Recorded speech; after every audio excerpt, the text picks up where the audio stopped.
Ya, Alhamdulillah pada pagi hari ini ya kita dipertemukan oleh Allah Subhanahu Wa Taala dalam program kajian dan tadarus Al-Quran bersama-sama ya.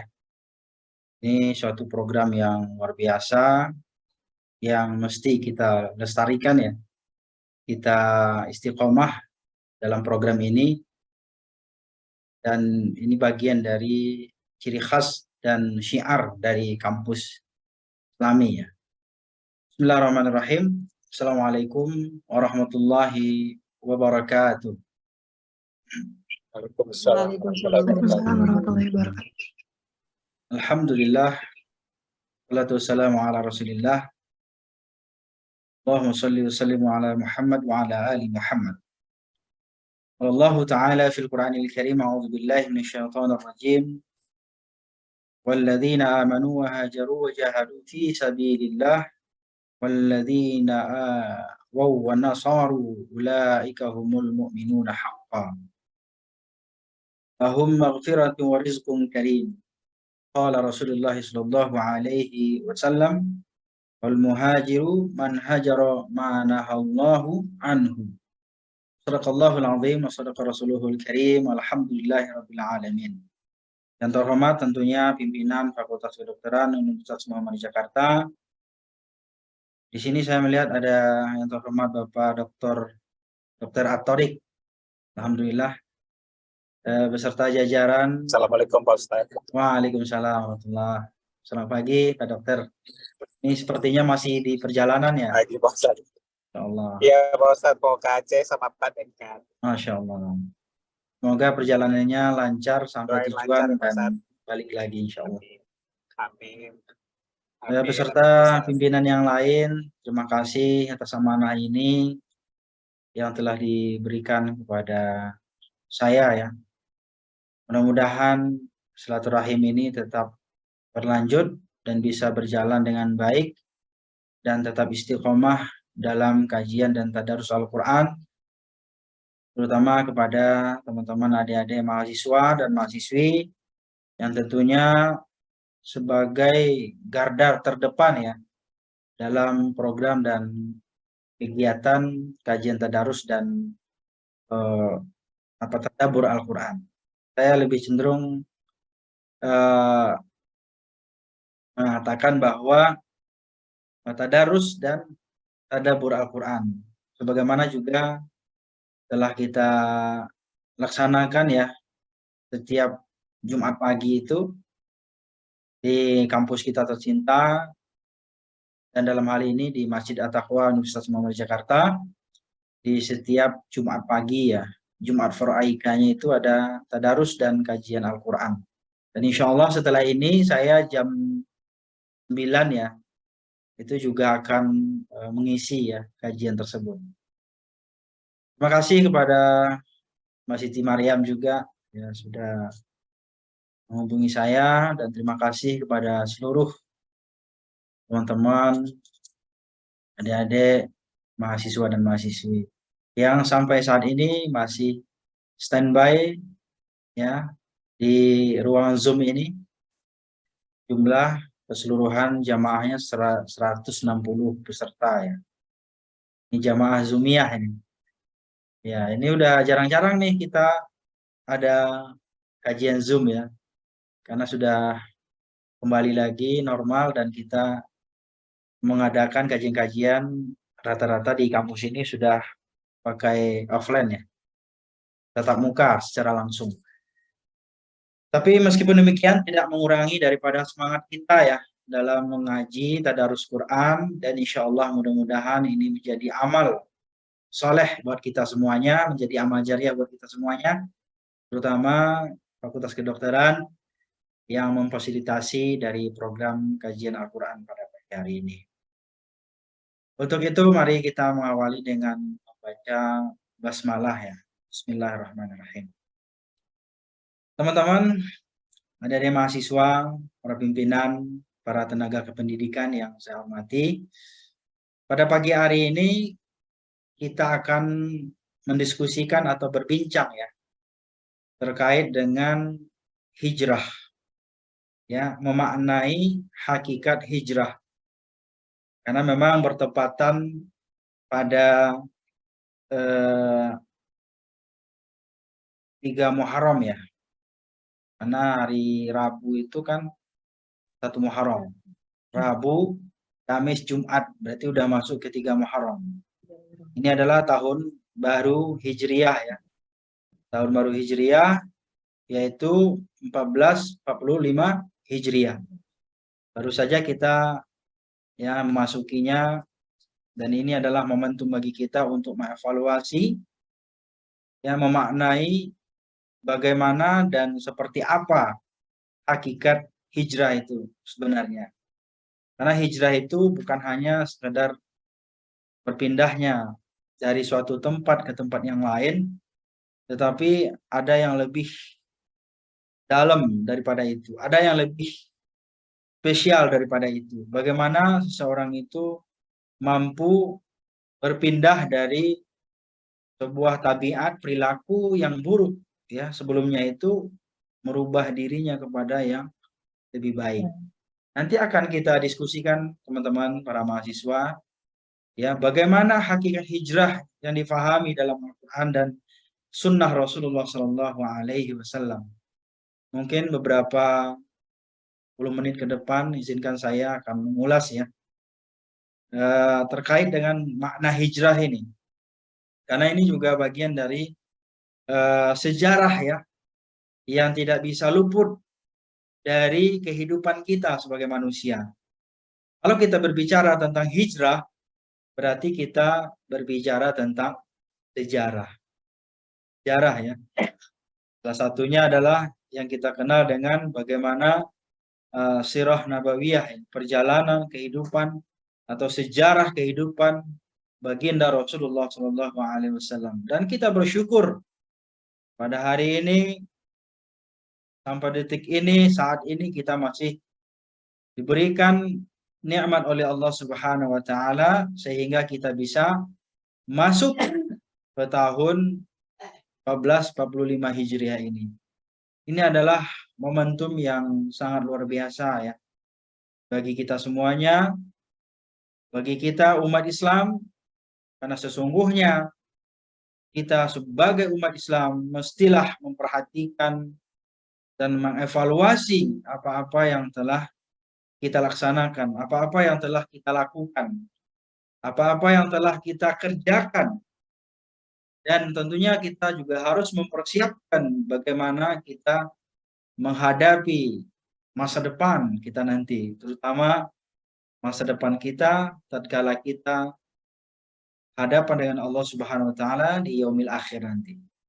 Bapak Ibu, saudara-saudara, para mahasiswa yang saya hormati. Maka oleh karena itu sesungguhnya masa lalu itu adalah lembaran-lembaran sejarah. Masa lampau itu adalah sejarah. Tentu sejarah itu merupakan peristiwa yang terjadi di masa lampau dan kemudian bisa bermanfaat. Ya, ada hikmah, ada kebaikan-kebaikan yang terkandung di dalamnya. Maka ini menjadi pelajaran bagi kita untuk masa depan. Maka segudang makna dan hikmah yang terkandung di dalam hijrah itu bagian yang tidak bisa dipisahkan dalam sebuah perjalanan kehidupan manusia. Maka kehidupan manusia itu sebenarnya adalah kehidupan yang pada hakikatnya mengandung sejarah-sejarah. Makanya teman-teman hari ini juga akan menjadi sejarah untuk umat-umat di masa depan. Maka kenapa ini menjadi sejarah? Karena dia memiliki hikmah. Jadi masa lampau itu tidak semuanya juga ya menjadi sejarah, atau tidak semuanya masa lampau itu mengandung hikmah. Ya, kalau kita lihat bagaimana catatan hijrah daripada Rasulullah SAW ini, ya, yang membawa pelita yang sangat cemerlang, menerangi ya umat manusia. Ini sangat penting sekali kita perhatikan. Ya, Kita harus betul-betul mencari hikmah, mencari mutiara dalam setiap sejarah yang dilalui oleh baginda Rasulullah SAW. Kenapa ini menjadi penting, teman-teman? Karena banyak manusia, banyak orang yang lupa dengan sejarah, ya. Banyak orang yang lupa dengan sejarah. Makanya seseorang tidak akan bisa memiliki kecintaan kepada Rasulullah SAW ketika dia tidak memiliki kemauan dan kemampuan mengetahui atau menggali hikmah-hikmah sejarah yang ada di zaman Rasulullah SAW atau di zaman nabi-nabi yang lainnya. Maka dari mahasiswa pada hari ini sangat penting untuk saya sampaikan, momentum tahun baru Hijriah 1445 Hijriah ini ingin saya sampaikan bagaimana kita memahami hakikat hijrah, ya. Karena sekian banyak peristiwa yang bersejarah masa lampau itu yang paling berpengaruh di dalam kehidupan kita sebagai umat Islam adalah bagaimana Rasulullah itu berhasil dalam dakwah Islamiyahnya. Rasulullah itu berhijrah dari kota Mekah ke Madinah itu dalam rangka menyebarkan dakwah Islamiyah, dakwah untuk bagaimana umat manusia itu mengenal yang namanya agama, mengenal yang namanya Tuhan. Ya, 13 tahun di kota Mekah dan kemudian 10 tahun di Madinah. Dan kemudian beliau itu wafat di Madinah. Selama 23 tahun beliau itu dakwah. Apakah itu dakwah dengan sembunyi-sembunyi, terang-terangan? Mereka itu ya ada yang mengorbankan harta, benda, bahkan rela mengeluarkan seluruh kekayaannya.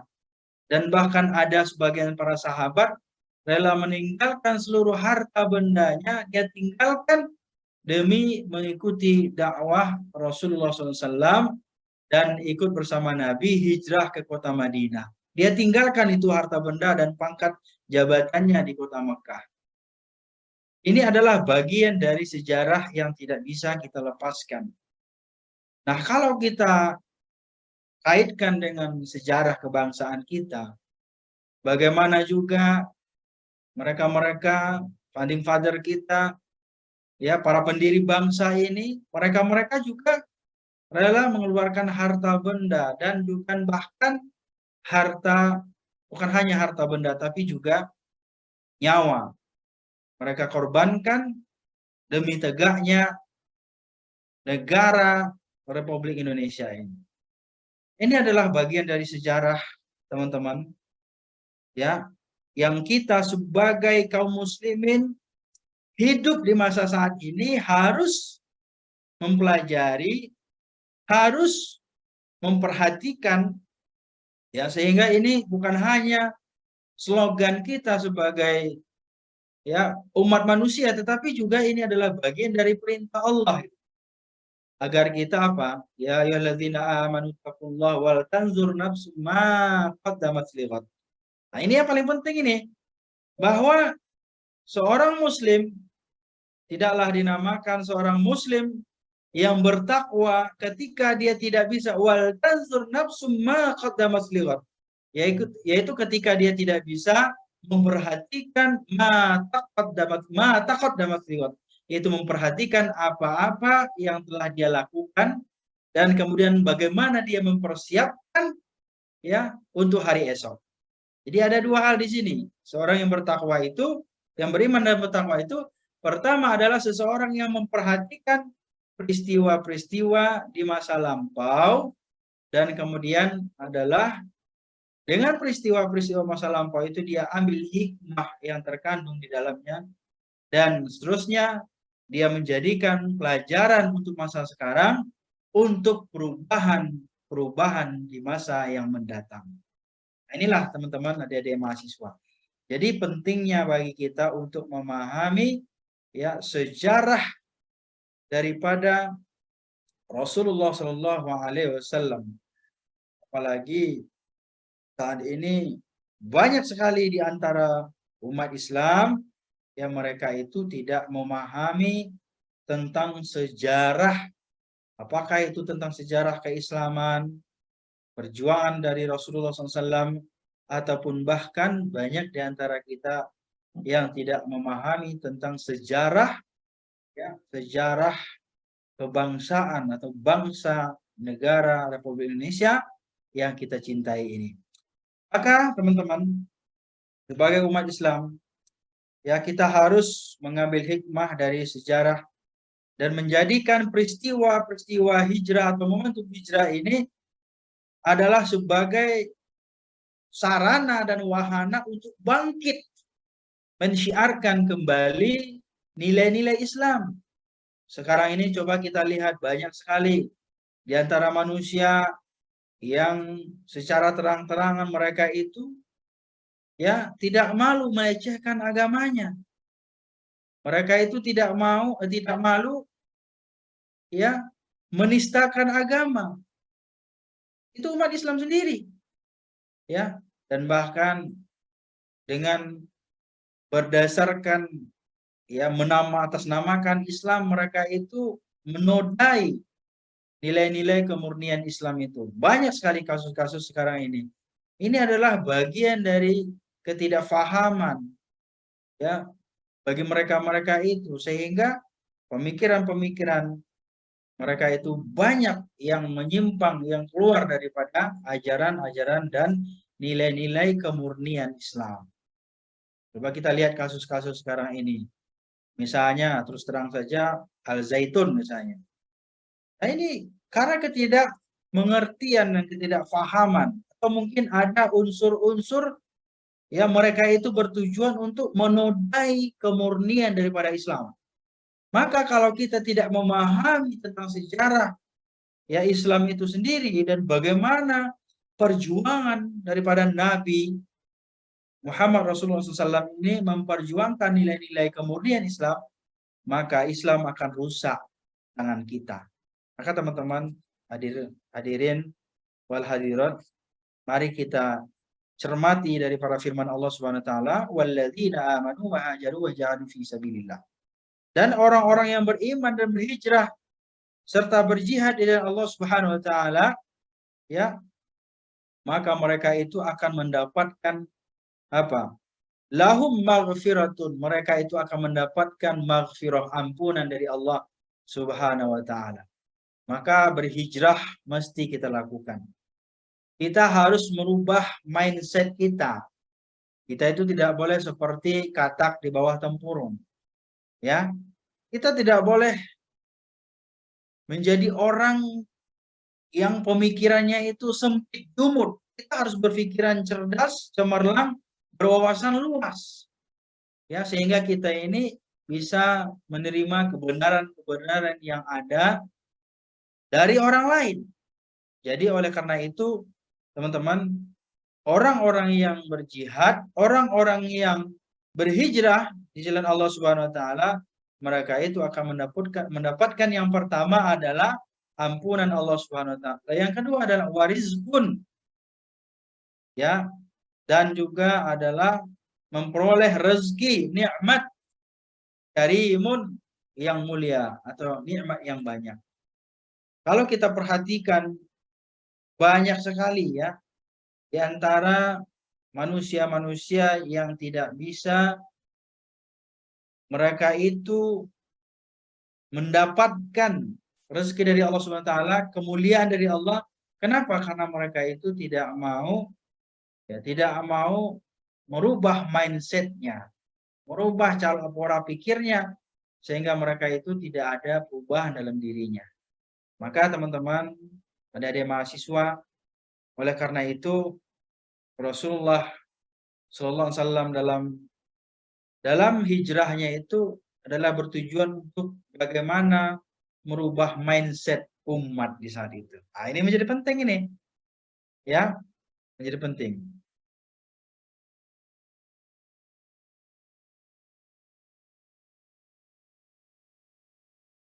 Oke, mohon maaf ini ada di masjid jadi lagi ngevakum ini. Suaranya terlalu keras.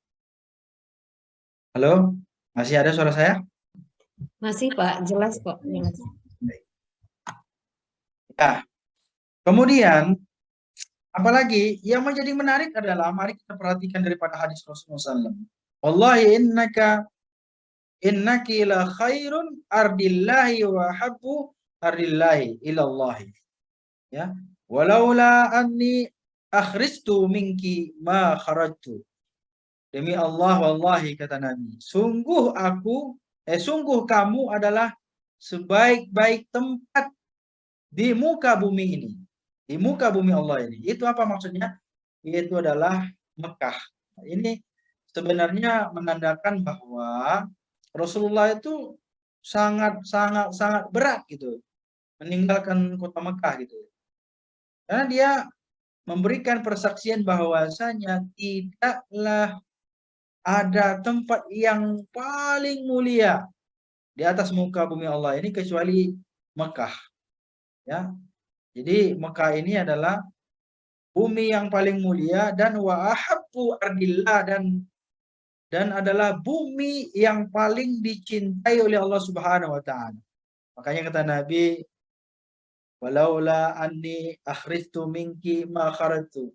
Seandainya ya aku tidak dikeluarkan dari Mekah ini, seandainya aku tidak diperintahkan untuk berhijrah, maka aku tidak akan pernah meninggalkan Mekah ini. Ini sebenarnya maknanya bagi kita adalah bagaimana kita itu merubah mindset, ya, keluar daripada zona nyaman. Bagaimana kita berpikir lebih luas, lebih cerdas, berwawasan luas, sehingga kita itu berpikirnya tidak jumud. Artinya apa? Kita harus bisa melihat dunia lain, harus memperhatikan kebenaran-kebenaran yang ada yang muncul dari orang lain. Artinya apa? Jangan fanatisme, ya. Jangan terlalu ta'assub kepada suatu golongan, suatu kelompok. Jangan paling merasa benar, karena sekarang ini merasa paling benar itu paling banyak gitu. Ya. Kelompok-kelompok yang hadir di akhir zaman, mereka itu merasa paling benar, ya, paling soleh, paling sunnah, sehingga menafikan kebaikan-kebaikan yang datang dari orang lain. Kalau dia tidak dari golongannya, maka dia tidak akan menerima kebenaran itu. Ya, menolak kebenaran. Berarti ini adalah pertanda bahwa seseorang itu hatinya telah memiliki rasa sombong dan angkuh. Ya, al-kibru batarul haq wa ghamtun nas kata Nabi. Al-kibru batarul haq. Orang yang sombong, yang angkuh itu tidak mau menerima kebenaran dari orang lain. Meskipun kebenaran itu sebenarnya baik untuk dirinya. Dan yang paling menyedihkan adalah ada orang yang sombong, orang penas, sudahlah tidak mau menerima kebenaran dari orang lain, kemudian dia apa? Orang penas, yaitu mereka merendahkan orang lain. Nah inilah teman-teman, hakikat daripada hijrah itu bagaimana kita membuka mindset, ya, membuka pikiran kita agar kita tidak menjadi orang yang jumud, yang kaku, ya, yang berpikiran sempit. Karena sejatinya Islam ini sangatlah luas. Ya, kita harus keluar dari zona nyaman kita. Jangan sampai ya kita terbelenggu dengan pemikiran kita, apalagi pemikiran kita itu masih sangat awam, teman-teman. Apalagi sebagai mahasiswa, kita harus menjadi seseorang yang memiliki pemikiran yang kritis. Ya. Ini. Jadi bahwasanya di hadis lain juga dikatakan bahwa Rasulullah SAW, wal muhajiru man hajara ma nahallahu anhu. Orang yang berhijrah itu, teman-teman, kata Nabi adalah seseorang yang berhijrah itu mampu meninggalkan apa-apa yang dilarang oleh Allah Subhanahu wa taala. Ini menarik. Ya. Jadi kalau kita memahami hijrah itu, ada orang kadang-kadang hijrah itu kan berpindah dari suatu tempat pada tempat yang lain, ya. Kemudian apa lagi? Ada juga yang mengatakan bahwasanya berhijrah itu ya merubah tadi seperti yang saya sampaikan pola pikir. Ada yang hijrah itu dari kemiskinan menjadi kaya raya, kebodohan menjadi pinter, ya berpindah suatu tempat kepada tempat yang lain, berpindah dari suatu nasib ke nasib yang lain, ya. Dan lebih daripada itu, Rasulullah tadi menggambarkan bahwa orang yang hijrah itu, ya, bahwasanya seseorang yang berhijrah adalah orang yang senantiasa mampu memelihara nilai-nilai, ya, perintah-perintah yang telah ditetapkan oleh Allah dan Rasul-Nya. Ya. Jadi dia semakin taat kepada Allah Subhanahu wa taala. Yang tadinya kurang taat, yang tadinya misalnya hanya sholat wajib, sekarang ditambah dengan sholat sunnah. Yang tadinya hanya puasa wajib Ramadan ditambah dengan puasa sunnah misalnya. Yang tadinya baca Qur'annya cuma seminggu sekali, sekarang ya tiap hari.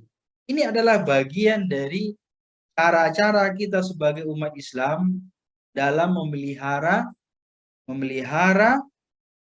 nilai-nilai yang terkandung di dalam perintah Allah Subhanahu wa taala. Maka sebagai umat Islam sangat penting sekali bagi kita untuk meningkatkan ketaatan kepada Allah Subhanahu wa taala sebagai bukti bahwa kita adalah orang yang berhijrah. Dan sejalan daripada itu, ya, Imam Al-Ghazali mengatakan bahwasanya al-muhajir man hajarasu wal mujahidu man jahada hawa. Menarik nih teman-teman. Seorang yang berhijrah itu, kata Imam Al-Ghazali, ya, orang yang berhijrah itu adalah orang yang mampu melepaskan diri dari segala keburukan-keburukan yang dia lakukan selama ini. Nah, ini menarik ini. Jadi buang seluruh tabiat-tabiat buruk yang ada di dalam diri kita. Ya, buang semuanya. Jangan sampai ya tahun silih berganti tapi kita tetap dengan tabiat, dengan perilaku, dengan standar yang sama. Padahal sebenarnya umat Islam itu dianjurkan agar kita selalu memperhatikan peningkatan amaliyah-amaliyah yang kita lakukan. Hendaklah ada peningkatan dan perubahan dari yang sebelumnya itu buruk menjadi lebih baik. Menjadi baik. Dan yang sudah baik menjadi lebih baik lagi. Nah, inilah perlunya kita melestarikan daripada ya nilai-nilai hijrah itu, bahwasanya kita berusaha untuk meninggalkan segala keburukan-keburukan yang ada di dalam diri kita. Ya. Wal mujahidu man jahada hawah, kata Imam Al-Ghazali. Dan sedangkan orang yang berjihad itu adalah seseorang yang mampu memerangi atau menahan hawa nafsunya.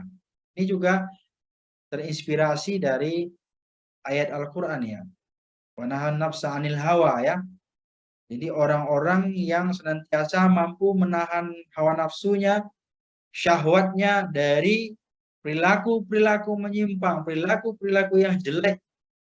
Nah, ini adalah bagian dari jihad yang sangat-sangat paling berat. Ya. Dan bahkan dalam sebuah riwayat dikatakan, tatkala Rasulullah SAW itu pulang dari perperangan, ya, dikala itu kemudian ya perperangan itu ada di bulan Ramadan, datang di bulan Ramadan. Kemudian kata Nabi, kita pulang daripada jihadul asghar, pulang dari perperangan yang kecil, ila jihadil akbar, untuk menghadapi perperangan yang sangat-sangat besar. Para sahabat kaget, ya, peperangan besar seperti apa wahai Rasulullah? Kemudian Rasulullah mengatakan yaitu adalah jihadun nafs, memerangi hawa nafsu, memerangi diri. Ya, bagaimana hawa nafsu itu ternyata adalah musuh yang paling berat. Orang kalau tidak bisa mengendalikan hawa nafsunya, maka dirinya akan hancur, ya. Dirinya akan jatuh kehormatannya, harkat martabatnya, harga dirinya akan jatuh ketika seseorang tidak mampu dan tidak bisa memelihara daripada hawa nafsunya. Maka teman-teman, sebagai inti dari pertemuan kita pada kali ini adalah bahwa hijrah memiliki makna dari dan menuju kepada. Dari yang buruk menuju kepada yang baik. Dari yang baik menuju kepada yang lebih baik.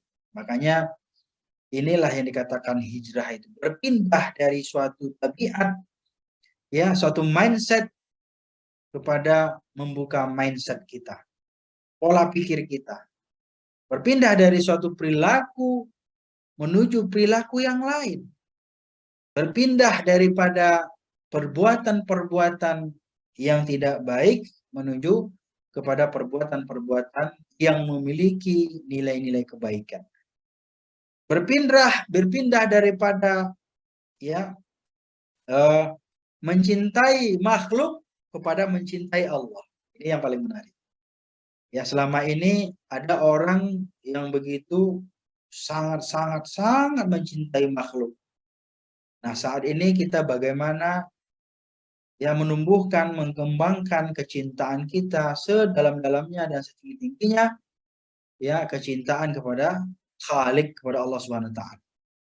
Kemudian apalagi berhijrah dari penghambaan kepada selain Allah, penghambaan terhadap pangkat jabatan, harta, kekuasaan, dan bahkan mungkin ada orang yang menghambakan diri kepada nilai prestasi, IPK yang tinggi, sehingga mereka itu tidak segan-segan melakukan kecurangan-kecurangan.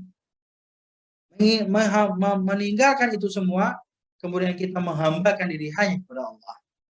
Menghambakan diri hanya kepada Allah. Tawakal hanya kepada Allah. Kemudian lagi apalagi berhijrah dari takut kepada makhluk, takut kepada kehilangan jabatan, pangkat, harta, kehilangan orang yang kita cintai, kemudian kita berhijrah. Kita hanya takut kepada Allah Subhanahu wa taala. Hanya takut kepada Allah Subhanahu wa taala. Kemudian apalagi berhijrah dari berdoa kepada selain Allah, meminta kepada selain Allah, berhijrah kita hanya meminta kepada Allah. Jadi oleh karena itu tidak ada lagi yang namanya menduakan, meninggalkan, menjadikan Allah itu jadi alternatif gitu dalam kehidupannya. Tapi menjadikan Allah itu adalah satu-satunya tempat hamba meminta kepada tempat hamba meminta hanya kepada Allah.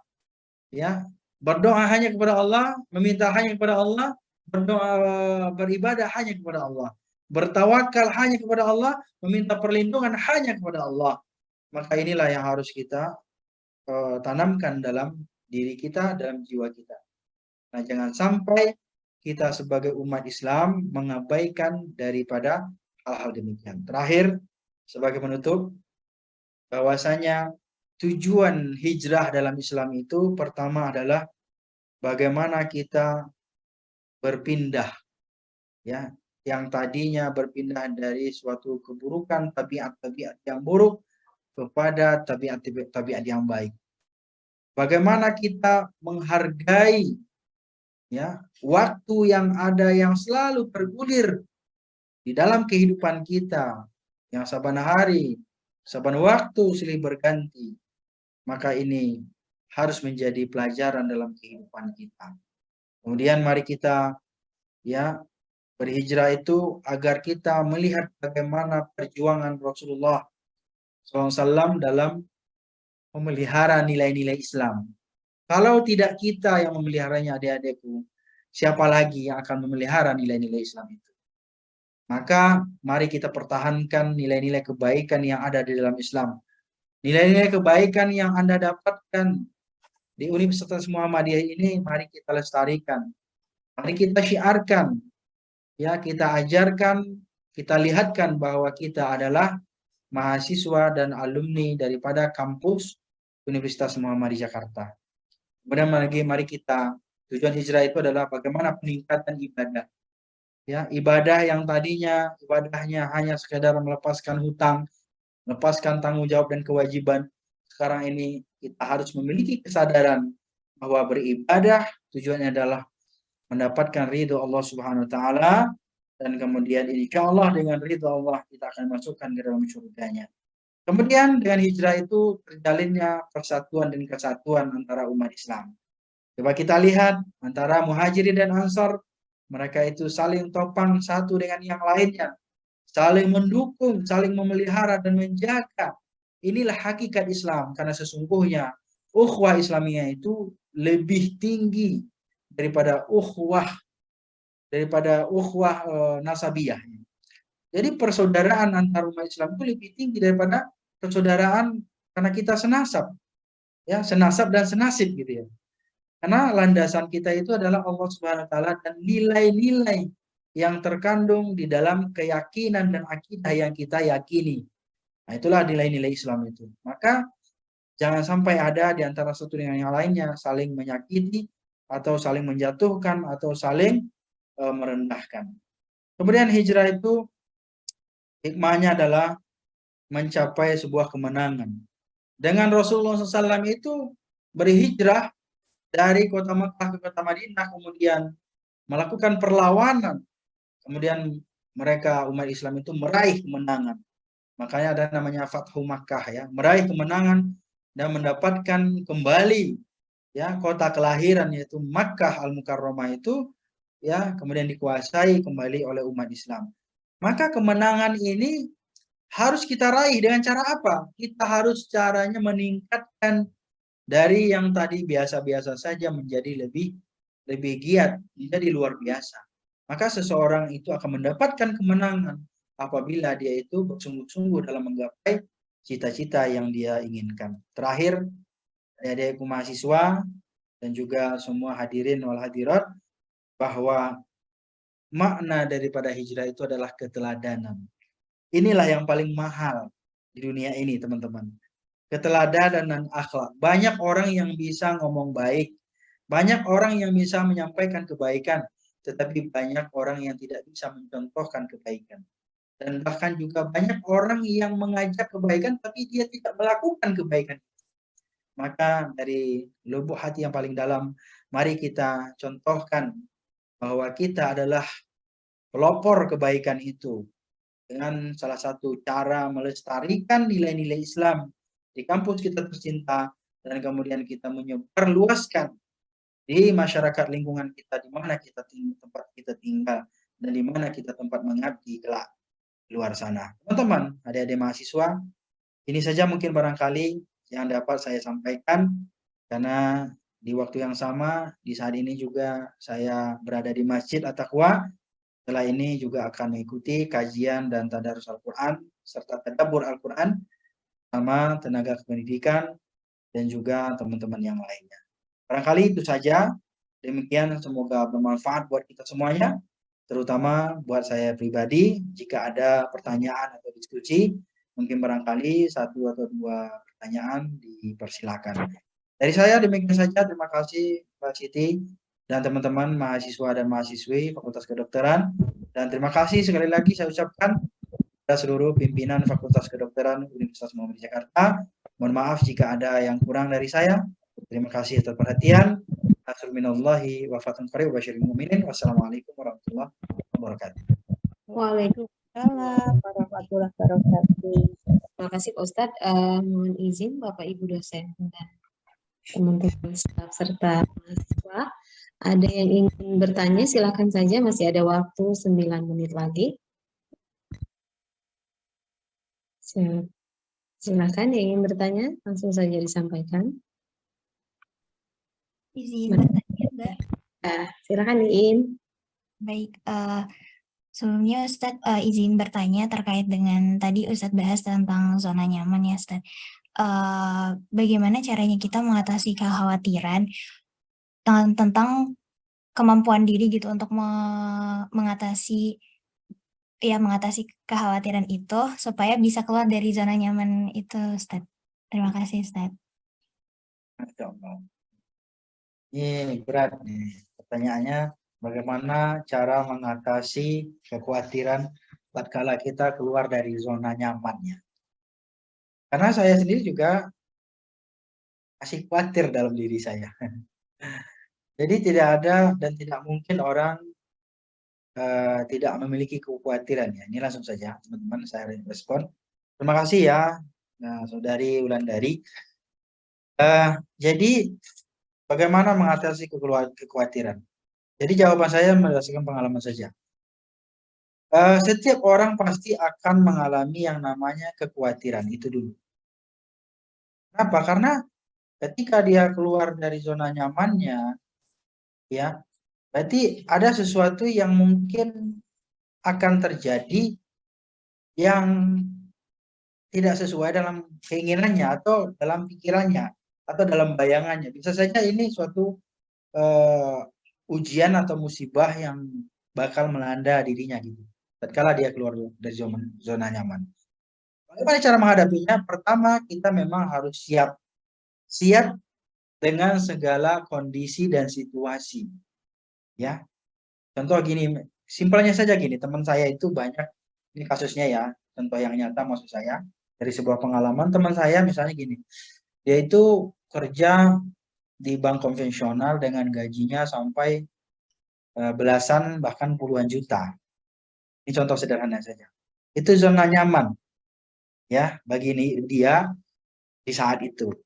Tapi kalau dia harus keluar dari zona nyaman itu, dia harus berpikir dan dia harus siap kehilangan penghasilan. Kalau dia harus hijrah, nah ini kaitan dengan hijrah ya. Karena maknanya juga hijrah. Hijrah dan berpindah dari suatu tempat ke tempat yang lain atau dari suatu zona nyaman pada zona yang lebih memiliki tantangan. Dan bagaimana caranya? Yang saya lihat secara nyata bahwa itu harus siap, pertama adalah harus siap kehilangan penghasilan dengan sekian itu. Dan dia harus siap menerima kemungkinan terburuknya adalah bahwa kehidupannya atau penghasilannya akan lebih dikit dan akan lebih kecil daripada sebelumnya. Tatkala dia harus keluar dari zona nyamannya atau hijrah dari suatu tempat ke tempat yang lain. Jadi kekhawatiran itu pasti terjadi. Itu yang pertama. Yang kedua, kita harus siap dengan kemungkinan yang terburuk yang bakalan terjadi pada diri kita. Dan yang ketiga adalah bahwa ingatlah, tatkala kita keluar dari suatu zona nyaman, Allah Subhanahu wa taala pasti akan memberikan jalan yang terbaik, ya. Jalan yang terbaik, coba kita lihat, banyak sekali orang-orang yang lebih sukses ketika dia itu berani keluar dari zona nyaman dan kemudian dia itu lebih fighting, lebih apa namanya ya? Lebih ada tantangan gitu. Kan orang itu kalau keluar dari zona nyaman dia akan berhadapan dengan di luar apa ya? Luar arena yang selama ini dia nyaman-nyaman saja di suatu tempat. Ternyata ketika dia keluar itu akan lebih siap ya, mentalnya itu memang akan lebih siap karena dia itu terbiasa dengan fighting gitu ya, perjuangan yang sangat keras di luar sana. Jadi ini mungkin beberapa pengalaman ya. Pertama, kita harus siap dengan kemungkinan. Yang kedua, tentunya kita harus tentunya kita memiliki rasa kekhawatiran ya. Dan yang ketiga adalah bahwa kita gantungkan ya semuanya itu adalah kekuasaan Allah SWT. Dengan cara apa? Dengan cara kita ya itu tadi ya, seseorang yang keluar dari zona nyaman itu harus meningkatkan juga kualitas daripada ibadahnya ya, karena tidak bisa dengan standar saja gitu, karena dia akan menghadapi di mana zona yang selama ini yang dia posisinya nyaman kemudian tidak nyaman, atau sesuatu yang harus dihadapi dengan sebuah perjuangan. Maka intinya bahasa saya itu harus diiringi dengan doa yang lebih ekstra lagi. Nah itulah mungkin trik-trik yang mungkin saya juga mengalami ya. Kita merantau ke Jakarta dengan tidak ada modal apa-apa, dengan bekerja juga hanya sekedar membuat awalnya di masjid gitu ya. Tapi alhamdulillah itu bisa dilalui semua ya, bisa diharungi bisa apa namanya, ya bisa dihadapi lah gitu ya, kalau kita betul-betul ya ini asal lagi, asal ya kita bertujuan keluar dari zona nyaman itu adalah untuk perubahan yang lebih baik lagi, itu ya teman-teman. Itu saja mungkin respon dari saya ya, kira-kira ya berdasarkan pengalaman dan beberapa diskusi dari teman-teman. Oke, makasih, mudah-mudahan berkenan. Ya, baik. Terima kasih Pak Ustadz.